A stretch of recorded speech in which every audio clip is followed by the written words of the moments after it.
চলো রাধাকৃষ্ণ ড্রয়িংটা থার্ড পার্টটা আমি তোমাদের সাথে শেয়ার করেই দিলাম। তোমরা পুরো ভিডিওটা দেখার পরে যদি বড় ভিডিও লাগে তোমাদের আমায় বলো, আমি আপলোড করে দেবো। আর হ্যাঁ, রাধাকৃষ্ণ ড্রয়িংটা তোমাদের কীরকম লাগলো সেটা কিন্তু আমাকে জানাতে একদমই কেউ ভুলো না।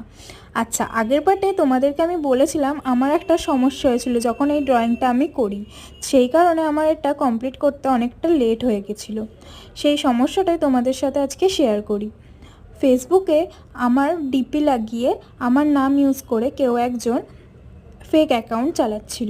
আমার সমস্ত ফ্রেন্ডদেরকে সে ফ্রেন্ড রিকোয়েস্ট পাঠাচ্ছিল, বারবার কল করে ডিস্টার্ব করছিল আর তাদের নাম্বার চাইছিল। আমার কয়েকটা বন্ধু সেটা বুঝতে পারায় আমাকে জানায়। আমি তখন থানায় গিয়ে এটা জানিয়ে আসি। তাই তোমাদের একটাই কথা বলার, তোমার অচেনা কোনো ফ্রেন্ড যদি ফ্রেন্ড রিকোয়েস্ট পাঠায় তো তোমরা কেউ কথা বলো না বা অ্যাকসেপ্ট করো না। টাটা বন্ধুরা, আজকের মতন এটুকুনি।